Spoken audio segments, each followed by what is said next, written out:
Good morning everyone. Jayshree academy में आप सबका स्वागत है।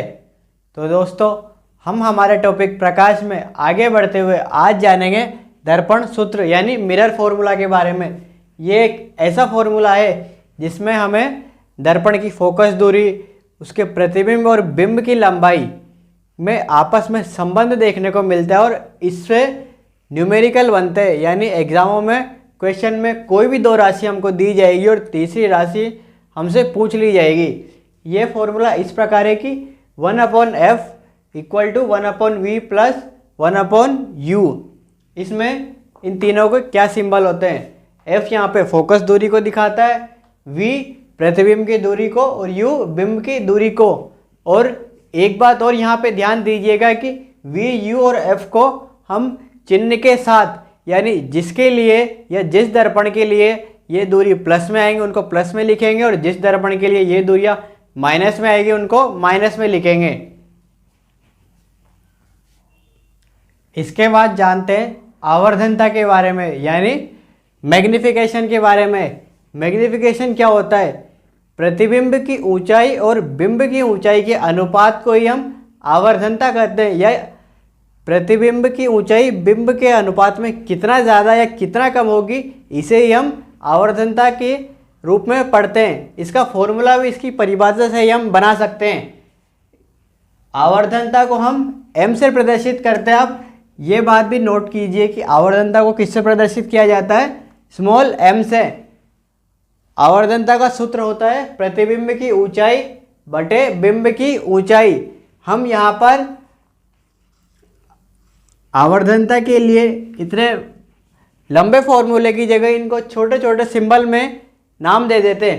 प्रतिबिंब की ऊंचाई को हम h' से और बिंब की ऊंचाई को h से प्रदर्शित करेंगे।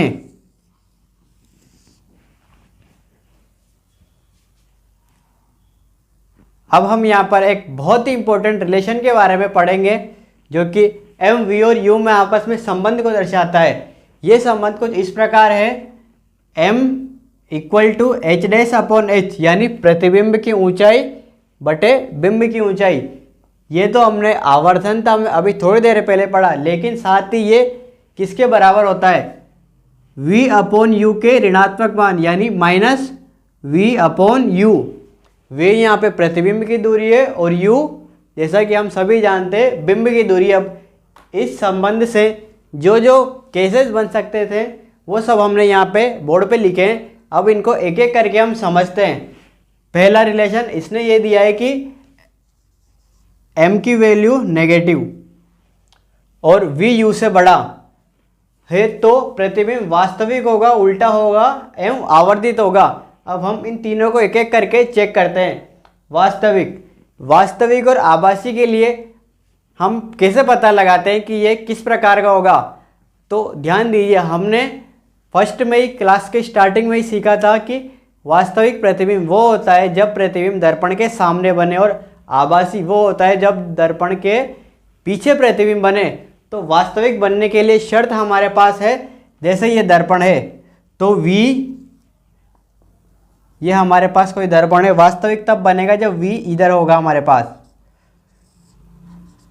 और आभासी तब होगा जब v इस साइड होगा। तो v इस तरफ लेने के लिए यानी v को बाईं ओर हमें लाना होगा या v बाईं ओर आना चाहिए। इसके लिए हमने कार्तीय चिन्ह परिपाटी से सीखा है कि बाईं ओर की सभी दूरियां ऋणात्मक ली जाएगी। तो v हमारे पास नेगेटिव आना चाहिए। अब v नेगेटिव आने के लिए देखो हमारे पास सिचुएशन दी हुई है m नेगेटिव है, तो m को मैंने एक पॉजिटिव कांस्टेंट मान लिया। तो हमें दिया है m ऋणात्मक है तो ये -m और -v/u के ये बराबर है। तो ये माइनस से ये माइनस कट गया तो v होता है m × u। तो m पॉजिटिव है और u के बारे में हम जानते हैं कि u बिंब की दर्पण से दूरी और बिंब सदैव दर्पण के बाईं ओर रखा जाता है। तो u का मान हमेशा ऋणात्मक होगा, यानी u हमेशा नेगेटिव वैल्यू देगा। तो यहाँ से हम देख सकते हैं कि m पॉजिटिव है और u नेगेटिव है। तो इस प्रकार हमारे पास v इस स्थिति में नेगेटिव यानी ऋणात्मक आता है, तो प्रतिबिंब वास्तविक होगा। दूसरी चीज हम देखते हैं प्रतिबिंब उल्टा है सीधा। प्रतिबिंब उल्टा या सीधा देखने के लिए हम इस प्रकार से पता लगाते हैं, यदि प्रतिबिंब मुख्य अक्ष के ऊपर की ओर बनता है तो वो सीधा होगा, और यदि प्रतिबिंब मुख्य अक्ष के नीचे की ओर बनता है तो प्रतिबिंब उल्टा होगा। अब इसे भी हम यहाँ पर हमारे संबंध से समझने की कोशिश करते हैं। m हमारे पास नेगेटिव वैल्यू दी हुई है और h डैश अपॉन h, तो हमारे पास प्रतिबिंब की ऊंचाई माइनस m इंटू एच। अब हम जानते हैं कि बिंब जब भी रखा जाएगा तो मुख्य अक्ष के ऊपर की ओर रखा जाएगा। तो हमने कार्तीय चिन्ह परिपाटी से सीखा है कि यदि दूरी मुख्य अक्ष के ऊपर की ओर यानी धनात्मक y अक्ष की ओर ली जाए तो ये दूरी पॉजिटिव होगी। तो h हमेशा पॉजिटिव है और m हमने पॉजिटिव कांस्टेंट माना हुआ है, तो इस प्रकार h डैश भी हमारे पास नेगेटिव ही प्राप्त होगा हमेशा। चूँकि इसकी वैल्यू नेगेटिव है अतः प्रतिबिंब नीचे बनेगा, इसलिए उल्टा प्रतिबिंब होगा। और आवर्धित यानी प्रतिबिंब का आकार बिंब के आकार की तुलना में ज़्यादा होगा। इसे भी हम यहाँ से ही देख सकते हैं, h डैश बराबर माइनस एम एच। तो प्रतिबिंब का आकार बिंब के आकार की तुलना में m गुना ज़्यादा होगा, तो हम ये देख सकते हैं कि प्रतिबिंब आवर्धित भी होगा। इस प्रकार तीनों पॉइंट को हमने देखा। अब हम बढ़ते हैं अगले पॉइंट की ओर। अगले पॉइंट में भी दिया है कि m नेगेटिव वैल्यू देता है और v u के बराबर है, तो प्रतिबिंब वास्तविक होगा, उल्टा होगा और समान आकार का होगा। प्रतिबिंब वास्तविक होने के लिए क्या देखते हैं कि प्रतिबिंब दर्पण के सामने यानी बाईं ओर रखा जाए। बाईं ओर रखने के लिए प्रतिबिंब की दूरी v को ऋणात्मक होना पड़ेगा। तो यहाँ पे भी हम देखते हैं m इन्होंने नेगेटिव दिया है और प्रतिबिंब की दूरी यहाँ पे हमें दिया है कि v बराबर u, v minus m into you. यहाँ से ये माइनस से माइनस कटा तो ये वैल्यू प्लस में आएगी। m एक धनात्मक कांस्टेंट हमने माना है और u हमेशा नेगेटिव वैल्यू में हम रखते हैं, तो यहाँ भी v की वैल्यू हमें नेगेटिव मिलती है। v की वैल्यू नेगेटिव मिलने का मतलब है कि प्रतिबिंब दर्पण के बाईं ओर बनेगा, और बाईं ओर बनने का अर्थ यानी दर्पण के सामने बनने का अर्थ ही होगा कि प्रतिबिंब वास्तविक होगा। और प्रतिबिंब उल्टा है सीधा करने के लिए हम प्रतिबिंब की ऊंचाई का मान निकालते हैं। यहाँ पे m नेगेटिव है, जैसा कि कंडीशन में हमें दिया हुआ है m को नेगेटिव लेना है, तो h डैश बराबर m into H. h positive value होगा और m नेगेटिव वैल्यू होगा। तो इस प्रकार इस कंडीशन में भी h डैश हमारे पास एक नेगेटिव वैल्यू आती है, तो प्रतिबिंब उल्टा होगा। और दूसरी बात समान आकार का मतलब उसका आवर्धन एक प्राप्त होगा। m बराबर माइनस वी अपॉन यू, यहाँ पे v और u बराबर है तो m बराबर 1 प्राप्त होता है।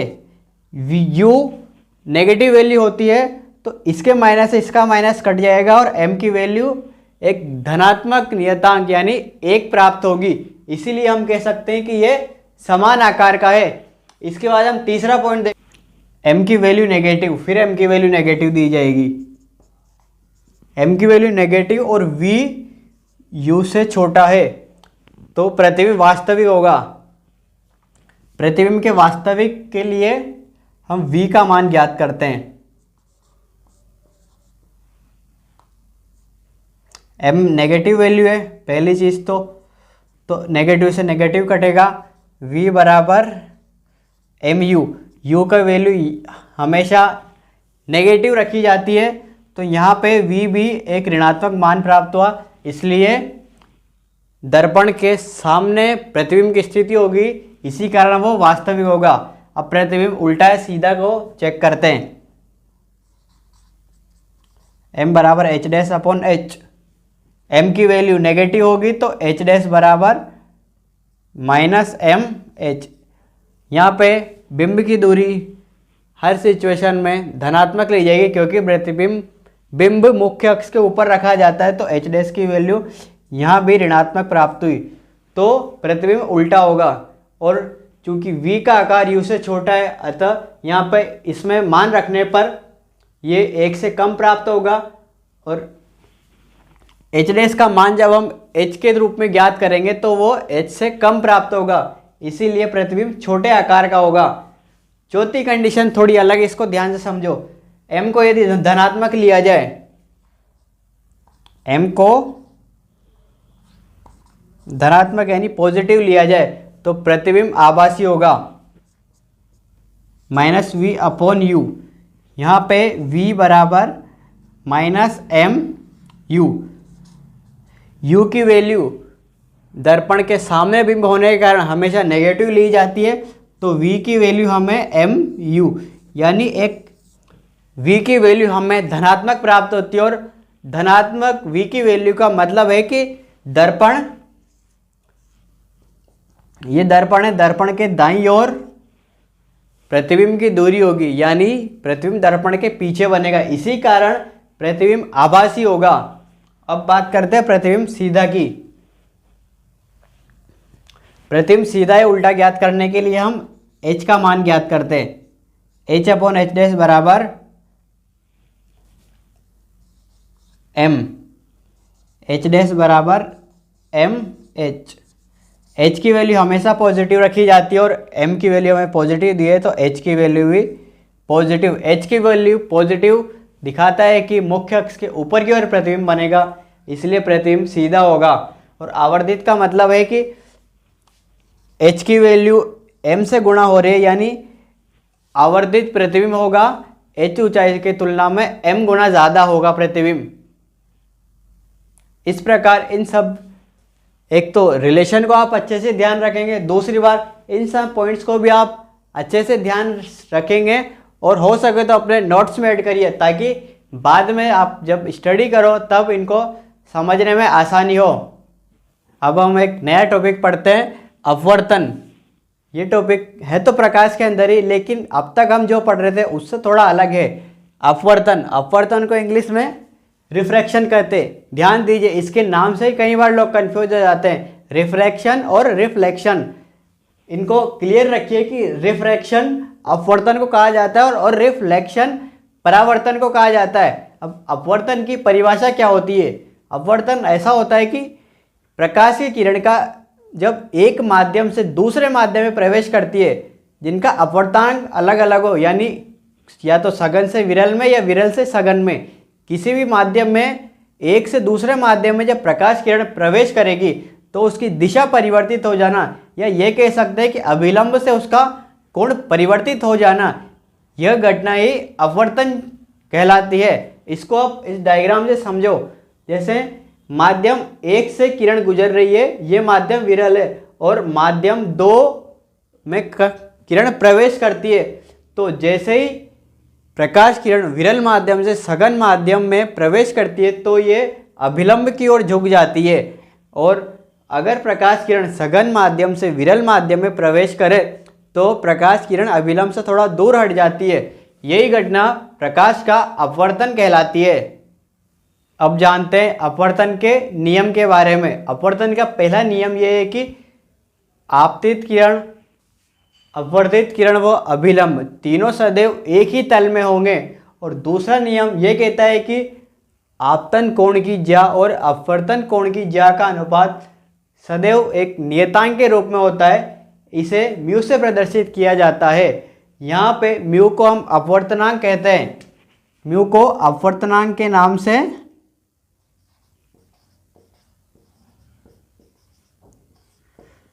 हम आगे पढ़ेंगे। और साथ ही इस नियम को कई बार नाम से भी पूछ लिया जाता है, इसलिए आप इसका नाम भी ध्यान रखिए। अपवर्तन के दूसरे नियम को स्नेल का नियम भी कहा जाता है। और यहाँ पे जो ये अपवर्तनांक है, अपवर्तनांक माध्यम की प्रकृति और प्रकाश के रंग यानी उसकी तरंग दैर्ध्य पर भी निर्भर करता है। इसको हम आगे थोड़ा और डिटेल से हम पढ़ने वाले हैं। तो आइए अब अपवर्तन पर आधारित कुछ उदाहरण को देख लेते हैं। इनमें सबसे इम्पोर्टेंट है पूर्ण आंतरिक परावर्तन। इसको TIR के नाम से भी पूछा या लिखा जाता है। इसको इंग्लिश में टोटल इंटरनल रिफ्लेक्शन कहते हैं। ये अपवर्तन में किस प्रकार आधारित है? तो देखिए, अपवर्तन में अभी हमने सीखा कि प्रकाश किरण जब एक माध्यम से दूसरे माध्यम में जाती है तो अपनी दिशा परिवर्तित करती है। तो हमने साथ में ये भी देखा था कि यदि प्रकाश किरण सघन माध्यम में होगी तो अभिलंब की ओर विस्थापित होगी, और यदि प्रकाश किरण विरल माध्यम में होगी तो अभिलंब से थोड़ा दूर होगी। तो अब हम एक प्रकाश किरण को सघन माध्यम से विरल माध्यम में भेजते हैं। तो किसी कोण I पर हमने प्रकाश किरण को सघन माध्यम से विरल माध्यम में जब भेजेंगे तो ये प्रकाश किरण अभिलंब से दूर हटेगी। अब जैसे जैसे हम आपतित किरण का ये कोण बढ़ाते जाते हैं वैसे वैसे किरण अभिलंब से और दूर खिसकती जाती है। तो एक निश्चित कोण I ऐसा आता है हमारे पास जिसे क्रांतिक कोण कहा जाता है। उसके लिए प्रकाश किरण बिल्कुल दोनों माध्यम के पृथक करने वाली लाइन पर पहुंच जाएगी, यानी हम ये कहें कि इसका अपवर्तन कोण 90 डिग्री होगा। इस विशेष कोण के बाद अगर आपतन कोण को और बढ़ाया जाए तो ये प्रकाश किरण दूसरे माध्यम में अपवर्तित होने के बजाय उसी माध्यम में परावर्तित हो जाएगी। प्रकाश का यही गुणधर्म प्रकाश का पूर्ण आंतरिक परावर्तन कहलाता है। प्रकाश का पूर्ण आंतरिक परावर्तन का उपयोग प्रकाशिक तंतुओं में किया जाता है ताकि प्रकाश किरणों को ऑप्टिकल फाइबर के बाहर न जाने दिया जाए, उसी में ही परावर्तन करते हुए एक स्थान से दूसरे स्थान तक बहुत लंबी दूरियों तक आसानी से भेजा जा सके। अपवर्तन का अगला उदाहरण हम देखते हैं वर्ण विक्षेपण में। वर्ण विक्षेपण क्या है, आइए इसको समझते हैं। जब हम एक श्वेत प्रकाश किरण को प्रिज्म पर गिराते हैं तो हम देखते हैं कि श्वेत प्रकाश में भिन्न भिन्न कलर होते हैं जो अपनी तरंग दैर्ध्य के आधार पर प्रिज्म के निकलने के बाद भिन्न भिन्न कोण पर अपवर्तित होते हैं। ये दिखाता है कि श्वेत प्रकाश 7 रंगों से मिलकर बना है, तो उन्हीं रंगों में ये अपवर्तन के पश्चात सभी रंग अपने भिन्न भिन्न अपवर्तन कोण पर अपवर्तित होते हैं। इसीलिए हमें ये अलग अलग दिखाई देते हैं। इनका प्रतिबिंब हम पर्दे पर प्राप्त कर सकते हैं। इनका क्रम कुछ इस प्रकार होगा: बैंगनी, जामुनी, नीला, हरा, पीला, नारंगी और लाल। यानी हम इसमें देखते हैं कि बैंगनी रंग सबसे अधिक अपवर्तन कोण पर अपवर्तित होगा और लाल रंग सबसे कम कोण पर अपवर्तित होगा। इसको हम याद रखने की ट्रिक भी बना सकते हैं कि इनका क्रम किस प्रकार होगा। इसके लिए विबग्योर, इसको आप ध्यान रखिए कि प्रकाश की तरंगों का या प्रकाश किरणों का रंग के अनुसार किस प्रकार क्रम होगा। तो विबग्योर से आप इन सभी रंगों का क्रम भी ध्यान रख सकते हैं। आई होप आपको आज के पढ़ाए हुए सारे टॉपिक अच्छे से समझ में आए होंगे। साथ ही वीडियो अगर अच्छी लगी हो तो वीडियो को लाइक करें, शेयर करें एंड चैनल को सब्सक्राइब करना ना भूलें। Thank you, thanks for watching this video.